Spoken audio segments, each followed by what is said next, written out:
ఓం శాంతి 26/3/70 అవ్యక్త మురళి మహారథి యొక్క గుణాలు కర్తవ్యం.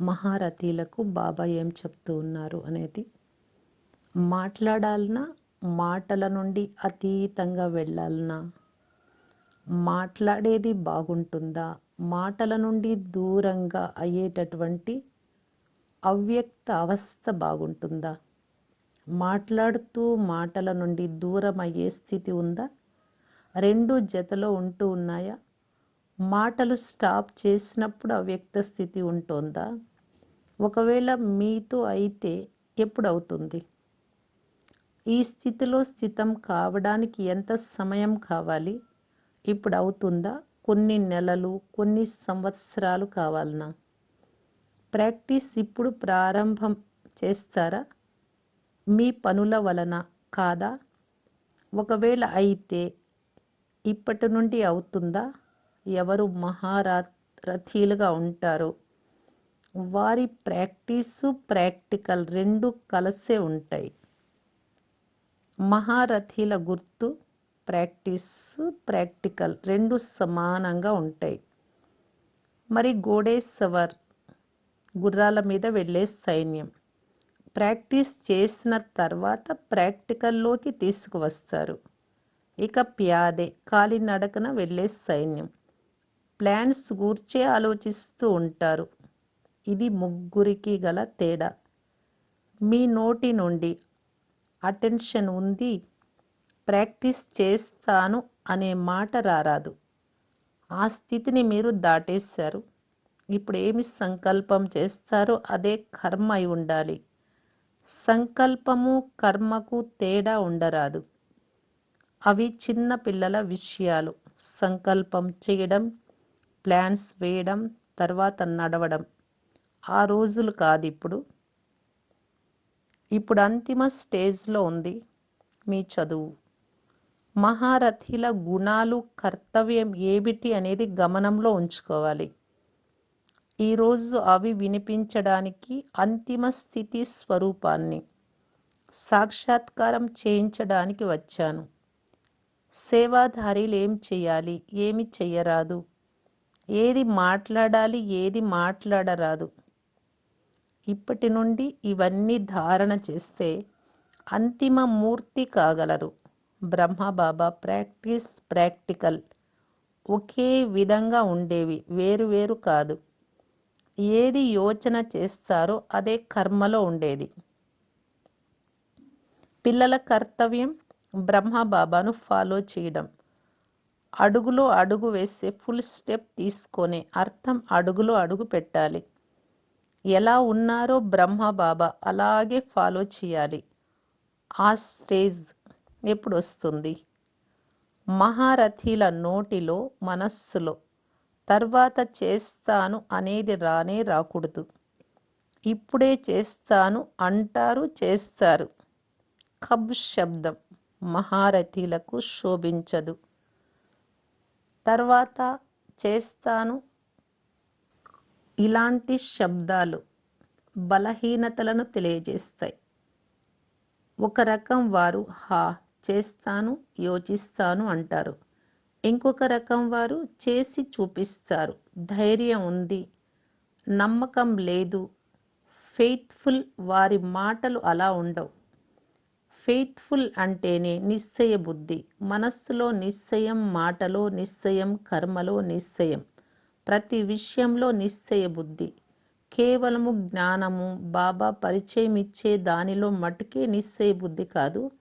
అన్నింటిలో నిశ్చయమనగా నడవడం. ఎప్పుడే కానీ ఏ విషయంలోనూ ధైర్యహీనులు కాదు. వారికి మహారథీలు అంటారు. మహారథీలు అంటేనే మహాన్. మీరందరూ కలిసి ఏం ప్లాన్స్ వేశారు? ఇలాంటి ప్లాన్ వేయాలి. మీ ప్లాన్ ద్వారా కొత్త ప్రపంచం యొక్క ప్లాన్ ప్రాక్టికల్గా రావాలి. అనగా పాత ప్రపంచం యొక్క ఏ విషయం తిరిగి ప్రాక్టికల్లో రారాదు. కొద్దిమంది మనస్సులో అనుకుంటారు, కొద్దిమంది నోటితో అనేస్తారు. ప్లాన్లు చాలామంది వేస్తారులే, ప్రాక్టికల్గా కనబడాలి కదా అని. ఈ సంకల్పము మాటలను సదాకాలానికి తొలగించడం మహారథీల పని. అందరి దృష్టి ఇప్పుడు మధుబన్లో ఉండే విశేషమైన మహారథీల పైననే ఉంది. అందరి కళ్ళకు మీరు ఇలా కనబడాలి. వారి దృష్టి మారినటువంటి మీ దృష్టిని చూడాలి. పాత దృష్టిని, పాత వృత్తిని చూడరాదు. అప్పుడు అంతిమ డంకా మ్రోగుతుంది. ఈ సంఘటన సాధారణం కాదు, కమాల్ చేసేది. ఈ స్వరూపం కావాలి. సాక్షాత్తు బాప్దాదా మాటల అనుభవం చేసుకోవాలి మీ ద్వారా. బాప్దాదా సంస్కారం మీ సంస్కారాలలో కనబడాలి. మీ సంస్కారం బాప్దాదా సమానంగా ఉంటే బాప్దాదా స్వరూపం అందరికీ కనబడుతుంది. బాప్దాదా ఎలా ఉన్నారు సేమ్ అలాగే కర్తవ్యం, మాట, సంకల్పాలు కనబడినప్పుడు అందరి నోటి నుండి ఇది వెలువడుతుంది, వీరు బాప్దాదా లాగా ఉన్నారు అని. ముఖం వేరు, గుణాలు మాత్రం అవే, నడవడిక అదే, వారే వీరు. అయితే సూరత్లో సీరత్ కనబడాలి. ఇప్పుడు బాప్దాదా పిల్లలపైన నమ్మకం ఉంచారు. స్నేహి, సఫలత, సితారాలు, సేవాధారి పిల్లల పురుషార్థం సఫలత సహితంగా ఉండాలి. ఇప్పుడు అర్థమైందా ఏం చెయ్యాలి? ఏది యోచిస్తారో, ఏది చెబుతారో అదే చెయ్యాలి. యోచిస్తాను, చూస్తాను, చేస్తాను అనే శబ్దాలు వింటే బాబా అంటారు, ఇప్పటిదాకా అవే ఎందుకు? నాకు ఎలాగ అనిపిస్తాయి అంటే, వయసు అయిన తర్వాత కూడా చిన్న పిల్లలలాగా బొమ్మలు పెట్టి ఆటలాడితే ఎలా ఉంటుందో అలాగా చిన్న వాటిని పెద్దవి చేస్తారు. తర్వాత స్వయంవరము, తర్వాత పిల్లలు, తర్వాత ఆటలు సమాప్తం చేసి ఇంటికి వెళ్ళిపోతారు. మీరు కూడా అలాగే చాలా విషయాలలో సంకల్పాల రచన చేస్తారు, వాటిని పాలన చేస్తారు, వాటిని పెద్దవి చేస్తారు, వాటితో స్వయం బాధలు పడతారు. ఇది బొమ్మల ఆట కాదా? మీకు మీరే ఆశ్చర్యపడతారు. ఇప్పుడు అలాంటి రచన చేయకండి, సంకల్పాలను రచించకండి. బాప్ దాదా వ్యర్థ రచన రచించరు. మరి పిల్లలు వ్యర్థ రచన చేసి వాటిని తొలగించేకి, పోగొట్టుకునేకి పురుషార్థం చేస్తారు. కాబట్టి అలాంటి రచనను రచించకండి. ఒక్క సెకండ్లో మంచి రచనను త్వరగా రచించగలరు. ఒక్క సెకండ్లో ఉల్టీ రచనను స్పీడ్గా రచించగలరు. ఒక్క సెకండ్లో ఎన్ని సంకల్పాలు వస్తాయి? రచనను రచించడానికి సమయం ఇచ్చి వాటిని సమాప్తి చేసే అవసరం ఏంటి? ఈ రచనకి ఇప్పుడు బ్రేక్ వేయండి. బర్త్ కంట్రోల్ ఏ విధంగా చేస్తారో, ఈ సంకల్పాల ఉత్పత్తి బర్త్నే, అక్కడ జనసంఖ్య ఎక్కువ అవుతోంది, అలాగే సంకల్పాల సంఖ్య కూడా అతిలోకి వెళ్తోంది. దీనిని కంట్రోల్ చేయాలి. పురుషార్థంలో బలహీనతలకు ముఖ్య కారణం సంకల్పాల రచన. కాబట్టి ఇప్పుడు వీటి నామ్ నిషాన్ లేకుండా సమాప్తి చేయండి. పాత విషయాలు, పాత సంస్కారం ఎలా అనుభవం కావాలి అంటే, నాకే తెలియదు ఎప్పటి విషయాలు ఇవి, ఈ విధంగా అడ్రస్ లేకుండా చేయాలి. ఇప్పుడు భాషను మార్చుకోవాలి. మీ నుంచి వెలువడే మాటలు సంపూర్ణత అనుసారంగా లేవు. కాబట్టి ఇప్పటి నుండి సంపూర్ణతకు సంబంధించిన ఆలోచనలు, మాటలు, కర్మ ఉండాలి. ఈ బట్టి తర్వాత మీ ముఖంలో సంపూర్ణత యొక్క వెలుగు కనబడాలి. ఇప్పటి నుండి సంపూర్ణతను దగ్గరగా తీసుకువస్తే నంబర్ వారుగా ఇతరులను సమీపంగా తీసుకురాగలరు. మీరు అంతిమంలో సంపూర్ణమైతే వేరే వారి గతి ఏమి? బ్రహ్మబాబా సంపూర్ణతను సాకారంగా తీసుకొచ్చారు. మీ రూపం వేరుగా కనబడరాదు. సాకారంలో ముఖ్య గుణం ఏది స్పష్టంగా కనబడేది? బ్రహ్మలో ఈ గుణం నుండి సంపూర్ణత దగ్గరగా కనబడేది. ఆ గుణం ఏంటి? ఆ గుణాన్ని చూసి అందరూ సాకారంగా ఉంటే కూడా అవ్యక్తం అనుభవం అవుతోంది బ్రహ్మబాబాలు అనేవారు. అన్ని విషయాల రహస్యము ఒకటే. ఈ స్థితినే ఉపరామ్ స్థితి అంటారు. అన్నింటి నుండి భిన్నంగా ఉండే స్థితి. తన దేహం నుండి కూడా ఉపరాం, సాక్షి, ద్రష్ట. ఎవరు సాక్షి అవుతారో వారిని ఉదాహరణగా చెప్పాలి. సాక్షి ద్రష్ట యొక్క నిదర్శనాన్ని బ్రహ్మ బాబా ఉదాహరణ రూపంలో ముందుంచుకోవాలి. ఒకటి, తన బుద్ధి నుండి ఉపరాంగా ఉండాలి. 2, సంస్కారాల నుండి ఉపరాం. 3, నా సంస్కారము అనే నాది అనే దాని నుండి ఉపరాం. 4, నాకు ఇది తెలుసు అనే మైప నేను అనే దాని నుండి ఉపరాం. నాకు తెలుసు కాదు, బాప్ దాదా శ్రీమతం ఇది, అన్నీ బాబావే. జ్ఞానంలోకి వచ్చిన తర్వాత నేను అనేది బాగా వస్తుంది. ఈ నేను అనే మైప నష్టం చేస్తుంది. ఒకటి, నేను శరీరము అనేది వదలాలి. రెండవది, నాకు అన్నీ తెలుసు, నేను జ్ఞాని ఆత్మను, మంచి ఆత్మను, తెలివైన ఆత్మను, నేను బుద్ధివంతుడను అనే ఈ నేనును కంప్లీట్గా తొలగించుకోవాలి. నేను అనే శబ్దం వచ్చే చోట బాప్ దాదా గుర్తు రావాలి. నాది అనే చోట శ్రీమతం గుర్తు రావాలి. ఈ రెండు నేను నాది క్రింద పడవేస్తాయి. నేను నాది, నీవు నీది అని ఈ 4 శబ్దాలను తొలగించాలి. ఈ 4 శబ్దాల నుండి సంపూర్ణతకు దూరంగా ఉన్నారు. ఈ 4 శబ్దాలు సంపూర్ణతకు అడ్డుపడుతున్నాయి. బ్రహ్మ బాబాలో అంతిమ మాటలను చెక్ చేశారా? ఏం విన్నారు? ప్రతి సెకండు ప్రతి మాటలో బాబా బాబా బాబా బాబా అంటూ మాట్లాడితే ఎవరికైనా ఈ జ్ఞానం నాటుకుంటుంది. బాబా గుర్తు వస్తే నేను నాది, నీవు నీది సమాప్తి అవుతుంది. తర్వాత అవస్థ ఎలా ఉంటుంది అంటే అన్ని విషయాలు ప్లెయిన్ అవుతాయి. ప్లెయిన్ తలంపులో నిలబడగలరు. మొత్తము రోజంతటి స్థితి ప్లెయిన్గా లేని కారణంగా ప్లెయిన్గా తలంపు నిలబడదు. అక్కడక్కడ నేను నాది, నీవు నీది వస్తూ ఉన్నాయి. బంగారు సంకెళ్ళు తక్కువేమీ కాదు. ఆ సంకెళ్ళు ఆత్మను తన వైపు లాగుతూ ఉన్నాయి. ప్రతి ఒక్కరూ చెకింగ్ చేసుకోవాలి. బిల్కుల్ ఉపరాం బుద్ధి, బిల్కుల్ ప్లెయిన్గా ఉందా? దారి క్లియర్గా ఉంటే త్వరగా చేరగలరు. ఆ దారిలో అడ్డంకులుంటే చేరి ఎంత సమయం పడుతుంది? అడ్డంకులున్నాయి కాబట్టి ప్లెయిన్ తలంపులో కూడా అడ్డంకి అవుతోంది. ఇప్పుడు ఆ అడ్డంకిని తొలగించుకోవాలి.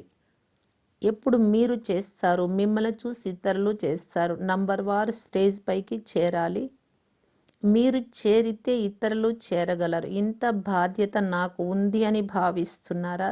సంకల్పము, మాట, కర్మ, సంబంధం, సర్వీస్లో ఏదేని హద్దు ఉంటే ఆ బౌండరీస్ ఏదైతే ఉందో అది బ్యాండేజ్తో బంధిస్తుంది. బేహద్దు స్థితిలో ఉంటే బేహద్దు రూపంలో స్థితం కాగలరు. ఇప్పుడు ఏది మురికి ఉందో దానిని తొలగించుకోవాలి. మురికిని తొలగించుకోవడానికే బట్టి. ఎప్పుడు సంఘటన ఉంటే అది సాక్షాత్తు బాప్దాదా స్వరూపం యొక్క సంఘటన. ఇప్పుడు సంపూర్ణత యొక్క ముద్ర మీ పైన పడాలి. సంపూర్ణ అవస్థ ఈ వర్తమాన సమయంలో రావాలి. ఇది మహారథీల కర్తవ్యం. ఇప్పుడు ఇంకా ఏం చేయాలి? స్కాలర్షిప్ ఎవరు తీసుకోగలరు? స్కాలర్షిప్ తీసుకునే వారికి ఇప్పుడు ప్రత్యక్ష సాక్షాత్కారము జరుగుతూ పోతుంది. బాప్దాదా గుప్తం, మేము గుప్తము అనుకోకండి. మీ స్టేజ్ అనుసారంగా ప్రత్యక్షమవుతూ పోతుంది. సంపూర్ణత యొక్క ప్రత్యక్షతను స్టేజ్ మీదకు తీసుకురండి. అంతిమం వరకు గుప్తంగానే ఉంటాము అని భావించకండి. బాప్దాదాది గుప్త పాత్ర మీది కాదు. ఇప్పుడు ప్రత్యక్ష రూపంలోకి తీసుకురండి. ఇప్పుడు ముఖ్య సర్వీస్ మీ వృత్తి దృష్టిని మార్చుకోవడం. గమనం ఉంది, నజర్ సే నిహాల్. దృష్టి వృత్తి యొక్క సర్వీస్ను ప్రాక్టికల్లో తీసుకురావాలి. వాచ ఒక సాధనం. ఎవరినైనా సంపూర్ణ స్నేహము సంబంధంలోకి తీసుకురావాలి అంటే మీ దృష్టి వృత్తి నుండి సర్వీస్ జరగాలి. ఈ సేవ ఒక స్థానంలో కూర్చొని కూడా ఒక సెకండ్లో అనేక మందికి చేయగలరు. ఈ ప్రత్యక్ష నిదర్శనం మీరు చూడగలరు. ప్రారంభంలో బాప్ దాదా యొక్క సాక్షాత్కారం ఇంటిలో కూర్చున్న వారికి జరిగింది. అదేవిధంగా దూరంగా ఉండి మీ పవర్ఫుల్ వృత్తి ఇలాంటి కార్యం చేయగలదు. ఎంతో దూరంలో ఉండే వారినైనా చేయి పట్టి లాక్కుని మీ ముందుకు తీసుకొచ్చినట్టు. ఎలాంటి నాస్తికులు తమోగుణి ఆత్మ అయినా మారడం మీరు చూడగలరు. ఇప్పుడు ఈ సేవ చేయండి.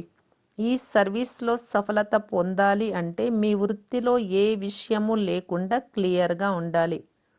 ప్రతి ఒక్కరిపైన ఈ బాధ్యత ఉంది.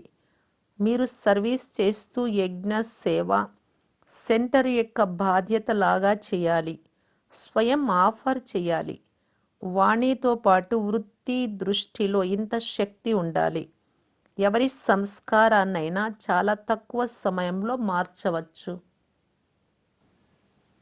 వాణితో పాటు వృత్తి దృష్టి మారకుంటే సఫలత లభించదు. ఈ సర్వీస్ ముఖ్యమైనది. ఇప్పటి నుండి బేహద్దు సర్వీస్లో బేహద్దు ఆత్మలను ఆకర్షించాలి. ఏ సర్వీస్ను మీరు సర్వీస్గా భావిస్తున్నారో ప్రజలను తయారు చేసేది. మీ ప్రజలకు ప్రజలు స్వయం కాగలరు. ప్రదర్శన నుండి కూడా కాగలరు ప్రజలు. ఇప్పుడు మీరు బేహద్దులో సుఖం ఇవ్వాలి. అప్పుడు మొత్తం విశ్వం మిమ్మల్ని సుఖదాతగా భావించగలరు. విశ్వ మహారాజన్ను విశ్వదాతగా భావిస్తారు. సుఖం ఇస్తారు కాబట్టి భావిస్తారు. ఇప్పుడు చాలా ముందుకు వెళ్ళాలి. ఒక్క సెకండ్లో అనేక మందికి అప్పుడే సర్వీస్ చేయగలరు. ఏ విషయానికైనా ఫీల్ అయ్యారు అంటే ఫెయిల్ కాగలరు. ఏ విషయానికైనా ఫీల్ అయినా ఎవరి సంస్కారాన్ని చూసైనా సంపర్కంలో కొద్దిమందికి సర్వీస్ చేసిన దానిలో ఏ విషయానికైనా సరే ఫీల్ అయ్యారు అంటే ఫెయిల్ యొక్క జమ అవుతుంది. ఈ కాలం స్కూల్లో పద్ధతి 3 నెలలకు ఒకసారి పరీక్షలు జరుపుతూ ఉంటారు. వాటిలో ఫెయిల్, పాస్ మరియు మార్కులు ఫైనల్లో కలుపుతారు. ఎవరు మాటిమాటికి ఫెయిల్ అవుతారో వారు ఫైనల్లో కూడా ఫెయిల్ కాగలరు. కాబట్టి బిల్కుల్ ఫ్లోలెస్ కావాలి. ఎప్పుడైతే ఫ్లోలెస్ అవుతారో అప్పుడు తెలుసుకోండి ఫుల్ పాస్ అయ్యాను అని. ఓం శాంతి.